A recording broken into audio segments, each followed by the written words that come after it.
편리한 세상입니다. 너무 편리하다 보니 자칫 게을러질 수 있는 시대이기도 합니다. 내가 할 일을 내가 아닌 제3자에게 맡기는 일을 아웃소싱이라고 하지요. 편리하다는 것은 아웃소싱을 했다는 것을 의미합니다. 하지만 개인이든 기업이든 아웃소싱을 하기 위해서는 비용을 지불해야 합니다. 편리함에 대한 대가를 치르는 겁니다. 일본과 한국을 오가며 사업하던 시절의 경험입니다. 대략 20년 전이었던 거로 기억이 됩니다.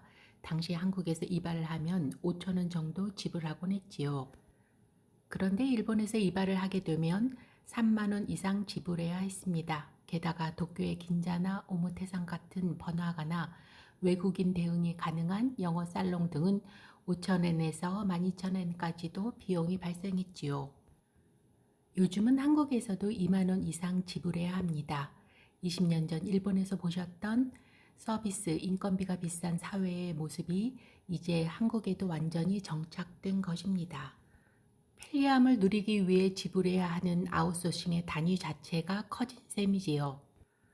아웃소싱의 반대 개념은 인소싱입니다. 자신이 할 수 있는 일은 스스로 해결하는 것을 의미합니다. 기업이라면 외부 업체에 맡기지 않고 기업 내부의 인력과 자원을 활용해 직접 업무를 수행하는 방식입니다. 과거에 아웃소싱했던 업무를 다시 내부화하는 경우도 포함됩니다. 비용을 절감하는 것을 넘어서 핵심 기술을 연구하고 발전시키며 유출을 방지하기 위함이지요. 개인에게도 인소싱은 큰 의미가 있습니다. 감당하기 커진 서비스 비용을 줄여 가게 경제를 지키고 편리함에 길들여져 잃어버렸던 스스로 해내는 감각과 기술을 내 것으로 만드는 것입니다. 1년 남짓 된 것 같습니다. 이발을 집에서 해결하고 있습니다. 문화센터에서 이용 기술을 배운 아내가 남편의 이발을 직접 하고 있는 것이지요.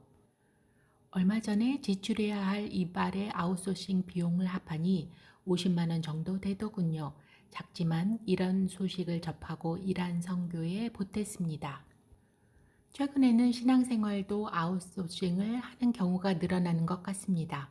교회나 공동체의 행사에 참여하는 것만으로도 믿음과 신앙을 키우는 것이라고 착각하는 것입니다.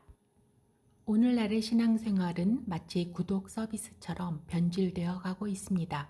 주일이면 교회에 가서 잘 짜인 예배 프로그램과 화려한 찬양팀의 공연을 감상하고 유명 목회자의 말씀을 듣거나 온라인으로 참여하는 것으로 자신의 신앙의 의무를 다했다고 믿는 것입니다. 적정한 헌금이나 ARS 기부로 구독료를 대신하며 자족하는 것이지요. 하지만 전문가, 교회 시스템이나 사역자가 제공하는 콘텐츠에 의지하다 보면 수동적인 영적 상태에 놓이게 됩니다. 스스로 말씀을 묵상하고 하나님과 독대하는 영적 자립심을 잃게 됩니다. 헌금을 지불하고 시간을 투자했으니 당연하게 위로와 만족을 돌려받아야 한다는 심리가 작동되니 이는 사실상의 거래에 가깝습니다. 결국 공동체 밖에서 홀로 절대자와 만날 수 있는 고독을 즐기지 못하고 고립된 채로 외로움에 천착되어 버립니다. 영적인 성장이나 자기 발견으로 이어지는 즐거운 고독을 누리지 못하고 몸과 마음을 갉아먹는 영적인 외로움에 붙들려 버리는 것입니다. 아웃소싱은 시간을 사는 행위이고 인소싱은 능력을 쌓는 행위라고 한다면 영적 아웃소싱은 영적 자립 능력을 상실하게도 합니다. 신앙을 아웃소싱하는 순간 우리는 시간으로 포장된 믿음을 얻는 대신 하나님을 잃어버릴 수 있습니다. 결국 편리한 신앙에 길들여지고 영적인 인소싱 내면의 자립을 포기하는 것이지요. 예수 그리스도의 제자 베드로는 아웃소싱을 제안한 마술사 시몬에게 경고합니다. 내가 하나님의 선물을 돈 주고 살 줄로 생각하였으니 내 은과 내가 함께 망할지어다. 사도행전 8장 20절. 영적 아웃소싱을 멀리하고 영적 인소싱이 필요한 시대입니다. 외로움을 극복하고 고독을 즐길 수 있는 건강한 신앙을 회복해야 합니다. 말씀을 가까이 하여 홀로 주님과의 대화를 나누어야 할 때입니다. 마태복음 6장 6절. 공부를 잘하는 학생들은 이구동성으로 참고서보다는 교과서에 충실하라고 조언합니다. 영적 인소싱은 누군가에게 내 영성을 맡기는 것이 아니라 내가 직접 하나님과의 관계를 맺고 복음을 전파하는 주체가 되는 능동적인 신앙을 의미합니다.